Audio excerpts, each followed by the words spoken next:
On a tous déjà entendu ce mot, une odyssée. Ça évoque tout de suite un voyage long, plein d'aventures, de rebondissements. Mais d'où vient-il exactement? Eh bien, de la toute première, de la plus célèbre des odyssées, celle qui a donné son nom à toutes les autres, l'incroyable voyage d'Ulysse pour rentrer chez lui. Oui, le mot vient directement du poème épique d'Homère. Il y raconte les, tenez-vous bien, 10 années d'errance du héros Ulysse après avoir déjà passé 10 ans à faire la guerre. C'est vraiment ce récit-là, cette histoire de retour impossible qui a défini pour toujours ce que veut dire une odyssée.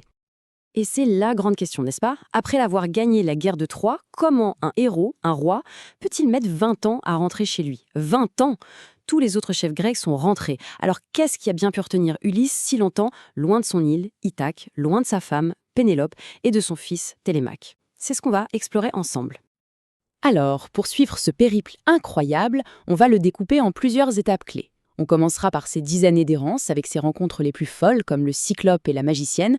Ensuite, on verra son retour à Ithaque déguisé en mendiant. Et enfin, le grand final, l'épreuve de l'arc, sa vengeance terrible et les retrouvailles tant attendues. Accrochez-vous.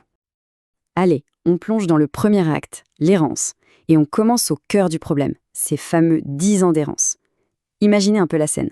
La guerre de Troie est finie depuis 10 ans. Tous les héros sont rentrés, sauf un, Ulysse. Et il est, comment dire, dans une situation vraiment, vraiment compliquée. Il n'est pas juste perdu en mer, non. C'est bien pire. Il est retenu prisonnier sur une île paradisiaque, certes, mais prisonnier quand même, par la nymphe Calypso. Elle est folle amoureuse de lui, elle lui offre même l'immortalité. Mais lui, il s'en fiche. Il veut juste rentrer chez lui et retrouver Pénélope et Télémaque. Et pour ne rien arranger, il est maudit par Poséidon, le dieu de la mer lui-même. Autant dire que c'est mal parti. Heureusement pour lui, il a une protectrice, et pas n'importe laquelle, la déesse Athéna, qui va directement plaider sa cause auprès de Zeus. Et ces mots sont puissants. Athéna dit à Zeus « Mon cœur se fend pour Ulysse. Il n'a qu'un désir, et il en meurt, revoir son sol natal. » Et ça marche. Zeus est touché. Il ordonne à Calypso de le laisser partir. Et voilà, après 7 ans de captivité sur cette île, Ulysse est enfin libre. Le voyage pour rentrer à la maison peut, enfin, recommencer. Mais évidemment, avec Poséidon aux trousses, ça ne va pas être une partie de plaisir. Et dans cette errance, il va vivre des aventures devenues légendaires. On va s'arrêter sur 2 d'entre elles, celle du Cyclope et de la magicienne Circé. Pourquoi? Parce qu'elle montre parfaitement que la plus grande force d'Ulysse, ce n'est pas ses muscles, c'est son cerveau. Alors l'épisode du Cyclope, c'est un classique. Imaginez, Ulysse et ses hommes sont piégés dans la caverne d'un géant cannibale, Polyphème, qui commence à les manger les uns après les autres. La force brute, totalement inutile. Alors Ulysse sort son arme secrète, la ruse. Il enivre le géant, lui dit que son nom est personne, puis lui crève son œil unique. Et l'évasion? Un coup de génie. Il s'accroche sous le ventre des moutons pour sortir. Un plan parfait. Seul petit problème, il vient d'aveugler le fils de Poséidon. Autant dire que sa relation avec le dieu des mers ne va pas s'améliorer. Et c'est là que le plan prend toute sa dimension. Le Cyclope, aveugle et fou de douleur, hurle pour appeler les autres géants à l'aide. Il lui demande « Qui t'attaque ?» Et lui, il répond « C'est personne, personne me fait du mal. » Évidemment, les autres le prennent pour un fou et repartent. C'est un jeu de mots, une ruse si simple et si brillante à la fois. C'est ça le génie d'Ulysse. Et à peine remis de cette histoire, une autre épreuve les attend. Ils débarquent sur l'île de la magicienne Circé. Là, le danger est plus subtil. Pas de monstre, mais un sortilège. Elle accueille les hommes d'Ulysse, leur offre à boire et les transforme en cochons. Littéralement. Encore une fois, c'est Ulysse qui doit sauver la situation. Il reçoit l'aide du dieu Hermès, qui lui donne une plante magique pour contrer le sort, et il réussit à libérer son équipage. On passe à l'acte 2. Le retour. Après 10 ans d'errance, de monstres et de magie, Ulysse touche enfin au but. Il est de retour à Ithaque. On pourrait croire que c'est la fin des problèmes. Mais en fait, le plus dur commence peut-être. Le champ de bataille change. Ce n'est plus l'océan, c'est son propre palais. Et il va devoir y revenir, déguisé en mendiant. Et là, le spectacle est désolant. Son palais est envahi. Plus d'une centaine de prétendants se sont installés, persuadés qu'Ulysse est mort. Chaque jour, il festoie, il pille ses richesses, il harcèle sa femme Pénélope, et il complote même pour tuer son fils Télémaque. Et au milieu de tout ça, qui arrive? Ulysse, le vrai roi. Mais déguisé en vieux mendiant, méconnaissable, il doit observer tout ça, se faire insulter et humilier dans sa propre maison, en serrant les poings et en préparant sa vengeance. Mais il n'est pas totalement seul. Un moment absolument crucial, c'est quand, en secret, il se révèle enfin à son fils. Télémaque est devenu un homme, il n'a aucun souvenir de son père. Imaginez l'émotion de ces retrouvailles.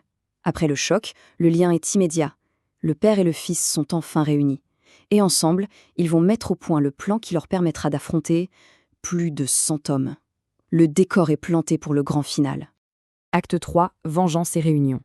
On commence avec l'épreuve de l'arc. La tension dans le palais est à son comble. Pénélope, poussée à bout, mais toujours aussi rusée que son mari, annonce qu'elle va enfin choisir un nouvel époux. Mais il y a une condition. Elle leur impose une épreuve, un défi qu'elle sait au fond d'elle-même que seul Ulysse pourrait réussir. Le défi est simple en apparence. Elle épousera celui qui parviendra à bander le grand arc d'Ulysse et à tirer une flèche à travers le chat de 12 haches alignées. Simple, non? Sauf que cet arc est le symbole du pouvoir d'Ulysse. Et un par un, les prétendants les plus forts, les plus arrogants, échouent. Ils n'arrivent même pas à le courber. C'est une humiliation totale. Et c'est là, au milieu des rires, que le vieux mendiant se lève et demande timidement s'il peut essayer. Et là, silence dans la grande salle. Le vieil homme prend l'arc, et avec la facilité d'un musicien qui accorderait son instrument, il le bande, sans effort. La corde vibre avec un son clair, un cri d'hirondelle. C'est un présage. Il prend une flèche, vise, et elle file droit à travers les 12 haches. Le mendiant a réussi. Et tout le monde comprend que quelque chose de terrible est sur le point de se produire. Et on y est, la vengeance d'Ulysse. Fin de la comédie. Les portes de la salle sont verrouillées de l'intérieur. Ulysse se débarrasse de ses haillons de mendiants et se révèle. 20 ans de frustration, 20 ans de souffrance, tout va exploser maintenant. C'est un véritable massacre. La première flèche part de l'arc d'Ulysse et se plante dans la gorge d'Antinos, le chef des prétendants. Il n'y a aucune échappatoire. Ulysse, son fils et 2 serviteurs fidèles se battent contre une centaine d'hommes paniqués. Guidé par Athéna, il les élimine tous. C'est d'une violence terrible, mais pour Ulysse, c'est une justice. Il nettoie sa maison, il reprend ce qui lui appartient, par le sang. Le massacre est terminé. Le silence revient. On passe au dernier chapitre, la paix retrouvée. Mais avant la paix, il reste un dernier obstacle, peut-être le plus difficile. Ulysse doit maintenant faire face à sa femme, Pénélope. Et après 20 ans, comment la convaincre que c'est bien lui et pas un autre imposteur ? Et la réaction de Pénélope est absolument géniale. Elle ne se jette pas dans ses bras. Non, après 20 ans à déjouer les pièges, elle est devenue aussi méfiante et intelligente que lui. Elle a eu trop de faux espoirs. Alors elle reste de marbre. Elle va lui faire passer un ultime test. Un piège subtil que seul, absolument seul, le vrai Ulysse peut comprendre. Elle se tourne vers une servante et lui donne un ordre qui semble complètement anodin. Elle dit « Déplacez mon lit hors de notre chambre ». Ça n'a l'air de rien, n'est-ce pas ? Mais cette simple phrase cache un secret, le secret de leur mariage. Ce n'est pas un test de force, c'est un test de mémoire, un test d'intimité. Et là, Ulysse explose, de colère, presque de tristesse. Il s'écrie « Femme, ce que tu dis me blesse. Qui a déplacé mon lit ? Je l'ai construit moi-même, à partir du tronc d'un olivier vivant. » Et voilà, le test est réussi. Il est le seul à savoir que leur lit a été construit autour d'un olivier qui n'a jamais été déraciné. Il est impossible à bouger. Ce secret, c'est la preuve ultime. Pénélope fond en larmes. C'est bien lui. Le couple est enfin réuni. Athéna intervient une dernière fois pour apaiser les familles des prétendants, qui réclamaient vengeance. Elle instaure la paix sur l'île. Le cycle de la violence est terminé. Le roi est de retour sur son trône. La famille est unie. L'ordre est enfin restauré. L'Odyssée est donc terminée. Le voyage est fini. Mais l'histoire nous laisse avec une dernière question. Le héros est rentré, oui, mais après 20 ans de guerre, de monstres, de ruses, de massacres, est-ce que la personne qui rentre peut vraiment être la même que celle qui est partie ? Après une telle odyssée, est-ce qu'on ne change pas à jamais ? Et c'est peut-être ça, finalement, le plus grand enseignement de cette histoire.